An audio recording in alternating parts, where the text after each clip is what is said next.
In what you've done with your life thus far, is it giving you what you want? Is it giving you what you want? When you look toward the future, when you look at all that's going on out here, is there some place within yourself you say, hey, I know I need to be out there in that arena. I know I can do more than what I've been doing. I know there's some great music that I have within me that I haven't brought out here yet. Is that something that you begin to look at within yourself?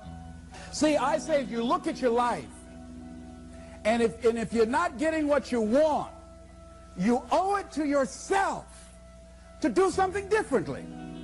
If you're on a job, 85% they say of Americans go to jobs that they're unhappy.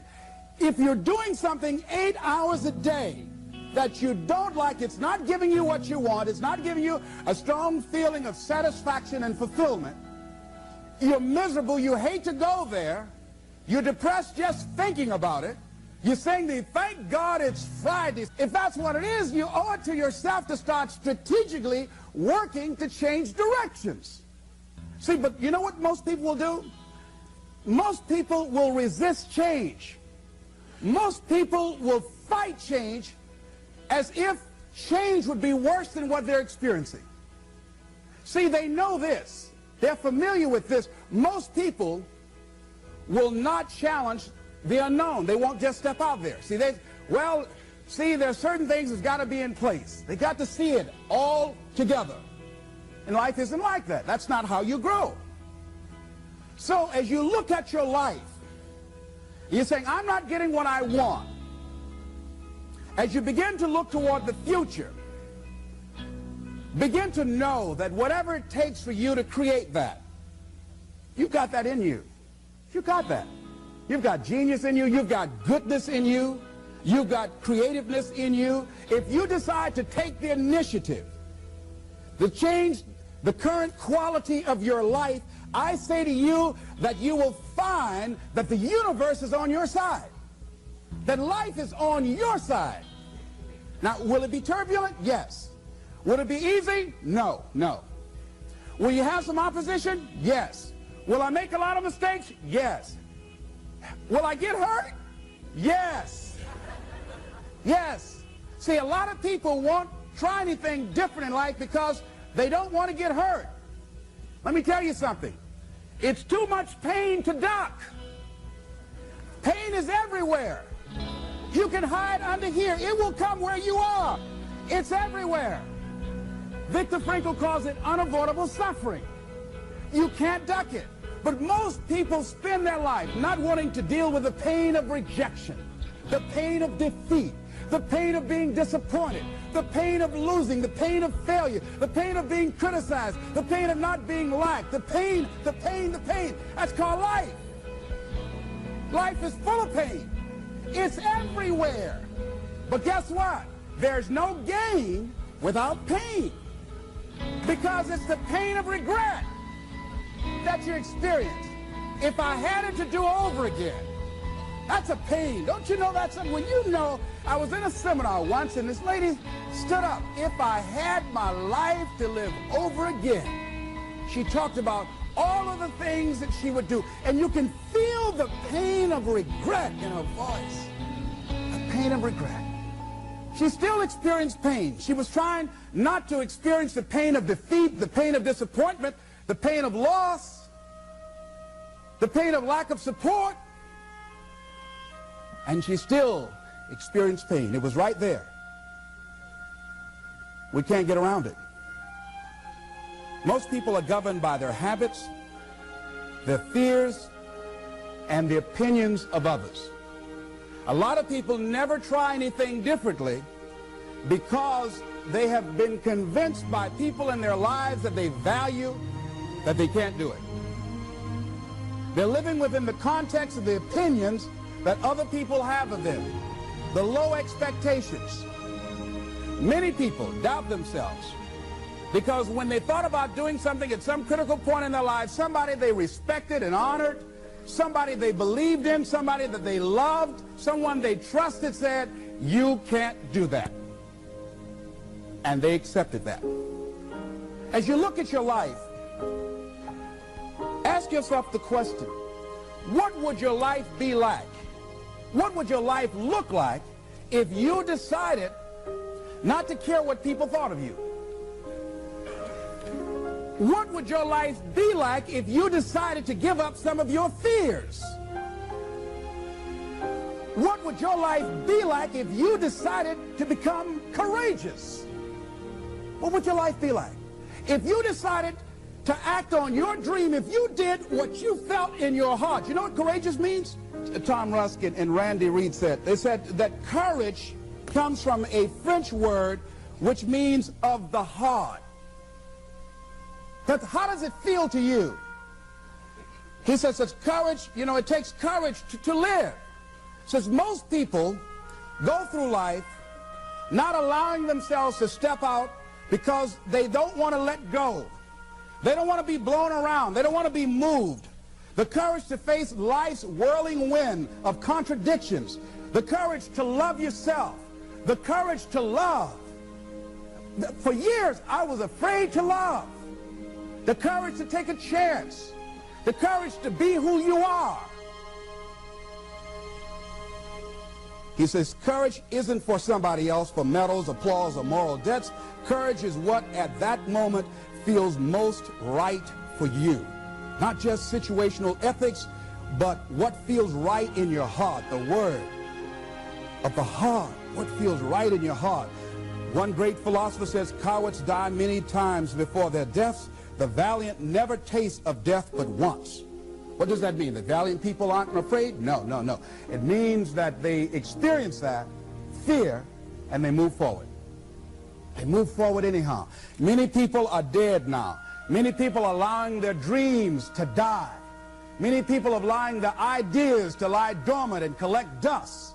Many people have all this talent and ability that they are allowing to be buried inside of them, that they will take with them to their graves because they didn't have the courage to be who they are. And I say, as you begin to look toward the future and manifesting your greatness, it's going to take everything in you, that your life deserves the concentrated effort to begin to look at how is it that I can express more of me? How is it that I can bring my ideas out here now? How is it? And start living with a sense of urgency, because you're here today, you're gone today. Life is unpredictable. It's uncertain. There are no guarantees. No guarantees out here at all. So holding back, what are you waiting on? Ask yourself, what's the benefit of your waiting? What's the benefit of your not living your dream? What's the benefit of not listening to yourself? Oh, please, listen to yourself. You know the feelings. If you start listening to the feelings in your heart, and I'm doing it now more every day, I find that my feelings, I can trust them. And I say to you that as you look toward the future, you look at life on a daily basis, if there's something that you have been given, if you've heard something within yourself that you know that what you're doing now doesn't fit for you, it doesn't work for you, it's not giving you what you want, and there's something else that you want to do, don't allow that inner doubt in you to talk you out of it, to build a case on why you can't have it, to tell you why you're not good enough. You ignore that inner voice and all of the external voices. Don't judge the possibilities for what you can do based upon the circumstances, because the circumstances won't determine who you are. Don't determine what you're able to do based upon your resources. Don't determine what's possible for you based upon where your life is right now. Where your life is right now is not you. That's just what it is right now. But the possibilities for you are unlimited. If you're in a rebuilding process, it's unlimited. If you're coming back from adversity and devastation, it's unlimited of what you can do. That's the capacity of human beings. It doesn't matter how many mistakes you've made. It doesn't matter how many flops you've had. It doesn't matter how much money you've lost. In fact, I see it only as an investment of what you learn from life. Not losses, but investments of what's possible for you. And I say to you that once you start listening to yourself, and as you begin to act on your dream, as you start just trying to find your way, doing what you can with what you have, you will start seeing things opening up for you. You'll start attracting people. You say, where'd they come from? things will start coming together, clicking for you. You say, whoa, you start brainstorming. Ideas will come out of nowhere as you focus on it. The key to it is to begin to focus on what it is you want to do. Why, Les? Why is that important? Because as you focus on that which you want to do, that which we focus on, that which we give our energy to, it will begin to multiply. It will begin to expand. It will begin to develop your consciousness. And out of that comes your greatness. Out of that comes a commitment. Out of that comes a passion for life. Out of that comes a special power that you have in you that you haven't even called on yet. See, the powers that we have will never reveal themselves if we don't challenge them, if we don't put ourselves in a position where we have to use them. So one of the most important things was reading a book that's a really interesting book called Instant Millionaire, and the guy said, put yourself in a position where you can't retreat, where it's do or die, sink or swim. Here's what you'll find out. You'll develop incredible swimming skills. You'll find yourself stroking unlike you've ever seen before. Through the inspiration of desperation, you'll become more creative than ever before. So what is it? How do we handle that whole piece? Throw your whole self into it. See, most people go at it tentatively. They don't give all their stuff. They don't concentrate. They don't put everything they've got in them. One guy wrote a book called All You Can Do is All You Can Do. And all you can do is enough. But he said, make sure you do all you can do. And if we're honest this evening, we know that we haven't done all we can do. So as we look at the future, we can decide that from this day forward, as I look at my personal relationships, if I look at my professional relationships, if I look at my family relationships, if I look at all the dimensions of my life, looking at myself mentally, emotionally, and spiritually, I'm going to do all I can do to develop me, to bring my talent out here, to make a contribution to life. You want to make it in life, he said, number one, develop your mind. You don't get in life what you want, you get in life what you are. Number two, develop your communication skills. Once you open your mouth, you tell the world who you are. Three, practice the principle of OQP, only quality people. Let us say together, only quality people. As you think about your goals and dreams, this is not for everybody. You want to build an organization with only quality people. Not people who need more, but people who want more. You want to surround yourself with people that are hungry. People that are hungry are willing to do the things today others won't do in order to have the things tomorrow others won't have. People that are hungry do what they know, not what they feel. See, I didn't do this for years because I knew it would be hard. And Mr. Washington said something to me. Mike Williams, my mentor, you want to go online and find his book, The Road to Your Best Stuff. He said something that grabbed me, and I want you to put this someplace where you can see it. See, you build this business through persistence. You got to affirm, I will persist until I succeed. You build it through patience. It takes time to grow orchids.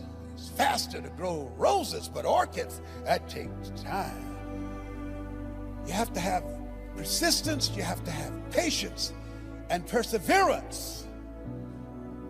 It takes courage to come back again and again and again. Because in order to build the business, it's hard work. It's H-A-R-D and H-E-A-R-T. Are you with me there?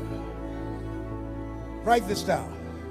If you do what is easy, your life will be hard.